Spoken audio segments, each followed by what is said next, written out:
Assalamu alaikum wa rahmatullahi wa barakatuh. Alors jusqu'à maintenant, nous avons traité deux principales familles de l'ordre des tubiflorales. Et c'était la famille des solanacées avec des fleurs qui sont régulières, qui sont donc actinomorphes, et la famille des scrofulariacées avec des fleurs qui sont irrégulières, donc des fleurs qui sont zygomorphes.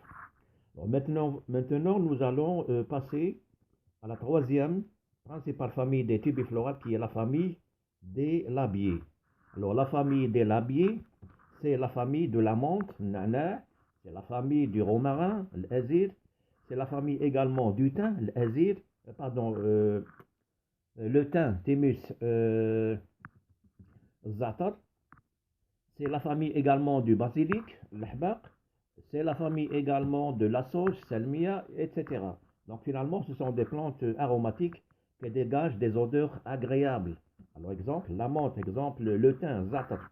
Bon, alors, les caractères généraux de la famille des labiers est une famille cosmopolite. Alors déjà, nous avons expliqué ce terme quand on a traité la famille des crucifères. Donc cosmopolite, une plante cosmopolite est une plante qui est très répandue à l'échelle du globe. On la trouve partout. Alors chez la crucifère, nous avons mentionné comme plante cosmopolite Capsella bursa pastoris, la bourse à pasteur. C'est Kisra'i. Donc c'est une famille cosmopolite, mais elle est très répandue dans la région méditerranéenne. La région méditerranéenne. Alors, les labiers sont des herbacées annuelles ou vivaces. Alors, les herbacées annuelles, qui sont des thérophytes, ou vivaces. Vivaces, c'est-à-dire ce ne sont pas des plantes annuelles, ce sont des herbacées vivaces. Peut-être des hémicryptophytes, peut-être des géophytes, rarement des arbustes. Donc, on trouve quelques arbustes appartenant à la famille des labiers, mais c'est très rare. Alors, la tige des labiers. Comment est cette tige? Alors, quand vous effectuez une coupe transversale au niveau de la tige des labiers, vous allez voir que la section est quadrangulaire, elle est carrée. Donc, ce n'est pas le cas comme, par exemple, en TP, vous avez fait une coupe transversale de la tige de Nicotiana glauca et c'était une section circulaire. Donc, la plupart des plantes ont des sections circulaires au niveau de la tige, mais celle des labiers, elle est particulière, elle est quadrangulaire, elle est carrée. De même, la famille des labiers, elle se caractérise par des feuilles qui sont opposées d'écussées. Opposées d'écussées. Et là, vous avez le schéma qui traduit donc ce terme. Opposées, donc les feuilles sont déjà opposées, d'écussées, donc opposées d'écussées parce que les paires des feuilles qui sont opposées sont perpendiculaires. Alors quand je prends ce petit schéma en vert, alors en bas j'ai les deux feuilles qui sont opposées, l'une à côté de l'autre, et au-dessus de ces deux, il y a donc une deuxième paire des feuilles opposées, mais comment ils sont situés? Ils sont situés perpendiculairement par rapport à celle de la base, et ainsi de suite. D'accord? Donc c'est pour cela qu'on appelle les feuilles des feuilles opposées d'écussées. Le limbe, il est simple, c'est-à-dire n'est pas découpé. Le limbe foliaire, il n'est pas découpé. Des lobes ou des petits dents, mais il est simple. Il est entier et sans stépule. D'accord?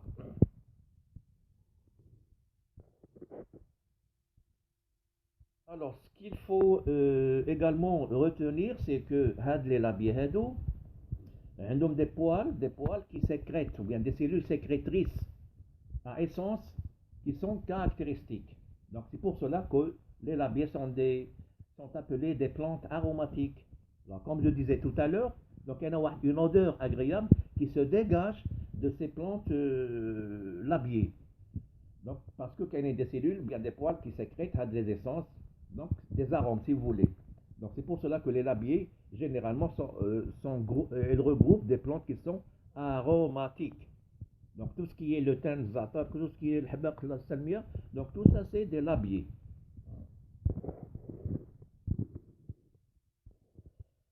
Les caractères reproducteurs. Les inflorescences sont généralement des cimes bipares condensées. Des cimes, alors des cimes, ماشي بحال les grappes. Alors déjà, on vous a expliqué ça en TD avec professeur Madame Feiza et en même temps en TP même. Alors une sim, et vous avez même des schémas sur votre polycope. Une sim, donc est une inflorescence définie. Parce que quand vous avez un groupement de fleurs, tout à fait au milieu, vous aurez toujours une fleur qui est âgée. Donc latéralement, vous aurez des fleurs qui sont très jeunes et au milieu des fleurs qui sont âgées, anciennes. Donc c'est une inflorescence définie. Parce que la floraison, elle s'arrête au milieu et va se faire latéralement. Alors les fleurs des labiés, donc à retenir que les fleurs sont irrégulières, elles sont zygomorphes, en forme de zygote, elles sont ovales et ayant typiquement une corolle bilabiée. Donc déjà nous avons mentionné ce terme chez la famille des Scrofulariacées. Donc les Scrofulariacées, la famille précédente, possèdent également une corolle bilabiée, c'est-à-dire la possession de deux lèvres, une lèvre supérieure et une lèvre inférieure. Donc, la corolle est bilabiée, d'où le nom de la famille des labiés, parce que la corolle est bilabiée, deux lèvres, une lèvre supérieure et une lèvre inférieure.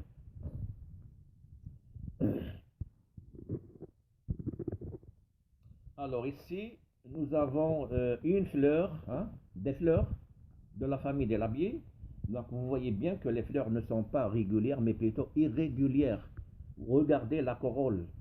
La corolle, ça, elle nous montre un aspect ovale, machine circulaire. Alors, si vous vous rappelez de la fleur de Nicotiana, Nicotiana, donc les pétales qui sont soudés, la couleur est jaune, elles forment un tube, elles sont soudées, mais tout à fait au sommet, la corolle, ça montre un aspect circulaire, mais c'est ovale. Donc, parfois, on reconnaît les fleurs régulières ou bien irrégulières d'après l'aspect général de la fleur ou bien de la corolle, parce que c'est la corolle qui reflète l'aspect ADA. Donc, là, quand vous voyez l'aspect, il est ovale, mais c'est circulaire.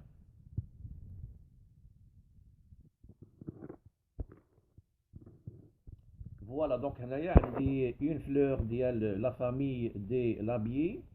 Donc regardez bien l'aspect, donc elle est bien ovale, elle est en forme de zygote, donc elle est zygomorphe, la fleur est zygomorphe. Qu'est-ce que je vois? Alors je vois donc la corolle. Alors ce qui est en vert, c'est les sépales. Et ce qui est de couleur pistache, c'est la corolle qui est gamopétale. Alors, la partie inférieure, vous voyez un grand pétale qui est tacheté avec des taches. Donc, nous cachons la partie qui a trois pétales, qui a le grand pétale et les deux autres, trois qui sont soudés sur la lèvre inférieure. Et deux autres, le four, fin l'étamine et stigmate, le four, كاين deux pétales, donc deux sur trois, d'accord? Et l'ensemble est soudé à la base en formant juste un petit tube. Et au milieu, quelque chose stigmate, au milieu, qui est bifide, qui a deux stigmates, deux stigmates, donc, c'est-à-dire que, bon, il est bifide, le stigmate est bifide, donc il s'est divisé en deux, deux stigmates en fait, et puis le style très allongé, ou qu'il y a une étamine qui semble derrière.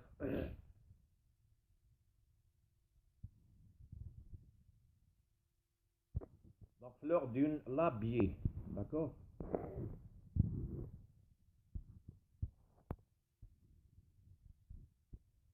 Le calice est plus ou moins bilabié. Donc le calice, il est plus ou moins, il n'est pas parfaitement bilabié, mais plus ou moins. Formé de 5 sépales soudés, répartis sur deux lèvres, lèvre supérieure à 3 et lèvre inférieure à 2. Alors je reviens à le schéma هذا. Alors la lèvre supérieure, fin كاين عندنا ثلاثه ديال لي pétales, d'accord? fin عندنا داك le pétale qui est acheté avec les deux autres. Au-dessous de ces pétales là, de cette lèvre supérieure, fin عندنا 3, غادي نلقاو deux sépales. Et de l'autre côté, du côté donc supérieur, la lèvre supérieure, fin عندنا deux pétales soudés, غادي نلقاو trois sépales. Donc on a 3 sur 2 sépales. Donc pour la corolle, c'est 2 sur 3. Et pour le calice, c'est 3 sur 2. Voilà, donc même le calice est plus ou moins bilabié. Lèvre supérieure, lèvre inférieure, 3 sur 2. Donc, comme nous avons dit tout à l'heure, la corolle est bilabiée, deux lobes, ou bien deux lèvres supérieures et inférieures, composée de 5 pétales soudés répartis sur deux lèvres. La lèvre supérieure fait un jouge et la lèvre inférieure 3 pétales soudés, mais l'ensemble est soudé. L'androcée également est particulier et dit dyname, deux grands E, deux petits E. Donc c'est le même type d'androcée que l'on a trouvé tout à l'heure avant chez la famille des Scrofulariacées. Donc les Scrofulariacées et les labiés ont même type d'androcée. Un androcée qui est de type didyname. Deux grands E, deux petites E, deux tailles différentes. Chez les crucifères de la dernière fois, l'androcée, chez les crucifères, nous avons parlé d'un androcée tétradyname, tétra 4, c'est-à-dire 4 grands E et 2 petites E. D'accord? 2 petits E, donc 2 petites étamines. Le gynécée des labiés, alors également 2 carpelles soudées. Alors toutes les familles des tubiflorales, les 4 principales familles, ont 2 carpelles. Alors le gynécée possède 2 carpelles qui sont soudées en un ovaire super. Donc il y a une jauge de carpelles qui sont soudées. Biloculaire, deux loges, ça veut dire que les deux carpelles sont séparées par une cloison. Il y a une cloison binatome. Et chaque carpelle fait 2 ovules. 2 ovules. Donc au début, on a 2 carpelles et qui sont séparées par une cloison. Et finalement, on va avoir donc un ovaire qui est biloculaire, 2 loges, 2 cavités. Mais ce qui va se passer par la suite, c'est que à maturité, quand l'ovaire, le gynécée devient mûr, une fausse cloison apparaît. Donc la fausse cloison, c'est comme ce qui s'est passé chez la famille des crucifères. Les crucifères, on a effectivement deux carpelles, mais pour les crucifères, à l'origine, il y avait juste une seule loge, uniloculaire. Et après, il y avait apparition d'une fausse cloison qui a séparé la loge initiale en 2. Et d'ailleurs, la fausse cloison, elle va séparer les deux en 4. Apparition d'une fausse cloison qui va séparer donc les 2 cavités, les 2 carpelles en 4 loges, en 4 logettes. Et dans chaque loge, il va avoir un seul ovule. Apparition d'une fausse cloison qui va subdiviser les 2 carpelles en 4 loges ou bien logettes. Alors le style des labiés, le style, donc on a les stigmates et les styles. Alors le style des labiés, comment il est? Il est gynobasique. Gynobasique, c'est-à-dire il se prolonge, donc le style il va se prolonger pour atteindre l'ovaire. Il va traverser même le milieu de l'ovaire. Donc il ne va pas s'arrêter au niveau juste à l'extrémité de l'ovaire, mais il va traverser. Et il va s'arrêter au milieu de l'ovaire. Alors le style de l'habit est gynobasique, donc il va se prolonger entre les 2 carpelles, il se prolonge, et le style, il est bifide au sommet. Donc le style est bifide au sommet, donc elle a 2 stigmates. Donc 2 stigmates, 2 carpelles. Comme on a dit la dernière fois, le nombre des stigmates indique le nombre des carpelles, même si on n'a pas besoin de faire une coupe transversale pour avoir une idée sur le nombre des carpelles. Alors Naya, donc à gauche c'est une fleur, une coupe, une fleur des labiés, donc les 2 lèvres de la corolle supérieure inférieure, le calice en bas, donc 3 sur 2. Au milieu, c'est les étamines qui apparaissent. Et tout à fait vers l'extrémité, donc nous voyons le stigmate, le gynécée. Alors à droite maintenant, au sommet, c'est les 2 stigmates, parce que le style, le petit tube. Le style, au sommet, il est bifide, il est divisé en 2. Bifide, c'est-à-dire, il se divise en 2 pour donner 2 stigmates. Donc on a 2 stigmates, c'est le style. وهذوك 4 ديال les loges, donc هذاك هو l'ovaire. Donc l'ovaire, كاين 4 ديال les cavités, كاين 4 ديال les loges, parce que on vient de parler de la fausse cloison qui va diviser les 2 carpelles en 4 logettes. Donc les 4 logettes, les 4 cavités. Donc ça correspond, si vous voulez, à 4 carpelles. Mais 4 carpelles, au début il y avait 2. Il y avait la fausse cloison qui apparaît et il va diviser les 2 loges en 4. Donc on voit 4 nucules.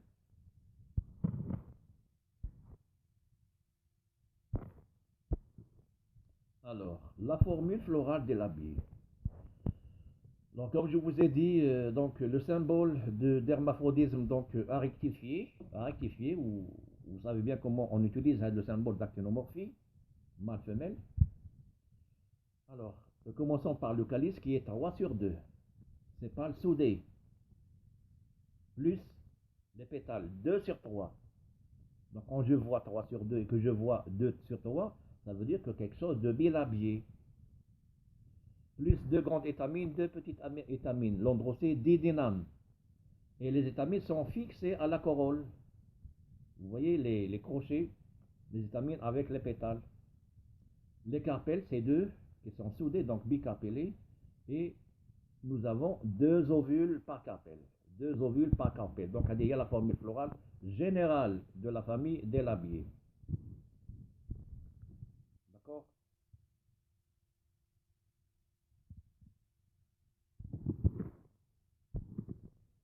Alors, le fruit est un tétrachène composé de 4 nucléoles qui se comportent comme des akènes. Donc, le fruit de labié, quand vous l'avez, un tétrachène. Akène, ou qu'un tétra 4. Donc, 4 akènes. Parce qu'ils vont se séparer et dans chaque carpette, dans chaque loge, il y a un seul ovule, donc il va se comporter comme un akène. Il va donner un akène. D'accord? Avec une seule graine à l'intérieur. Donc, le fruit à retenir, donc le fruit les labiés est un tétrachène. Chez la famille des Scrofulariacées, nous avons dit que le fruit est une capsule. Et chez la famille des Solanacées, le fruit est une capsule et parfois est une baie. Par exemple, chez les tomates, Lycopersicum esculentum. Donc, il faut faire des comparaisons de temps en temps entre les familles des tubiflorales. Au niveau de la fleur, régulière et irrégulière, au niveau des étamines, voilà, donc c'est comme ça qu'il faut travailler et comprendre. C'est pas comparer des familles. Alors, c'est des variations par rapport au schéma général. Donc, parfois, on trouve on trouve des cas exceptionnels qui ne respectent pas le schéma général, comme la dernière fois chez les Scrofulariacées. Au niveau des étamines, nous avons dit que les véroniques, qui sont plus évoluées, ont 2 étamines. Et le bouillon blanc, ça des étamines. Alors que les Scrofulariacées, en général, un androcée, dédéname, juste 4 étamines. Donc à chaque fois, on trouve des exceptions. Exemple aussi chez la famille des labiés. Chez la menthe, chez le genre menta, la corolle est presque régulière et avec pétales, avec 4 pétales. Donc il n'obéit pas au schéma général. De même chez Ajuga, donc qui est une labier, la corolle se présente juste avec une seule lèvre. Le romarin, l'androcée est réduit à 2 étamines fertiles. Ils ne sont pas stériles, 2 étamines fertiles. Les 2 autres sont, stériles, donc qu'on appelle des staminodes. Si le prasium, le fruit, est une baie. Les principales plantes à connaître. Alors, donc, c'est des espèces de la famille des labiers. Alors, la menthe nana, c'est Mentha viridis. Mentha viridis, ou nana. Ou qu'un fliou, c'est Mentha pulegium. Mentha pulegium. Qu'un Mentha peperita, c'est la menthe poivrée. Qu'un le thym zatar, il y a beaucoup d'espèces de genre Thymis. Alors, c'est Thymis brossoneti, qu'un y en a d'autres.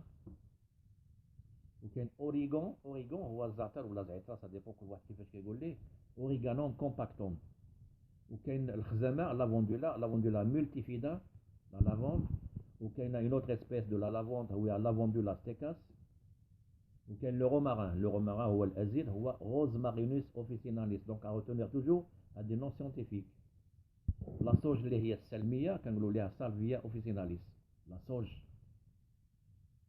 كاين لو بازيليك هو الحباق وسينوم باسيليكوم وكاين لا ماريوب هو مريوت ماريبيون فولغاري دونك هادي سي donc c'est parmi les espèces ديال la famille des labiers كاينين بزاف mais on se contente juste de retenir les plantes les espèces parce que vous les voyez souvent et بحال مثلا la menthe nana donc il faut retenir le terme le nom scientifique Mentha viridis la menthe et ainsi de suite voilà.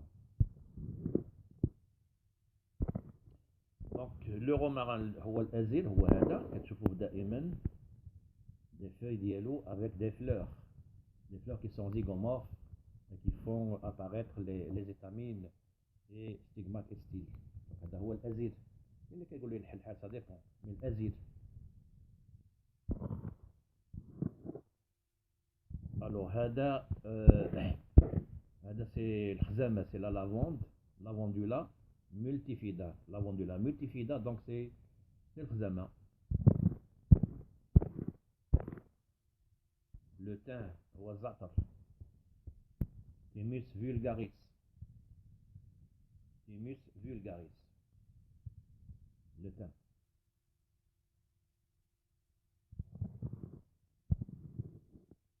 La menthe poivrée Mentha piperita. هذا اوريغانو ماجورانا مارجولين اللي هو مرد الدوش. فوالا مرد الدوش اوريغانو ماجورانا مرد الدوش هو هذا مارجولين.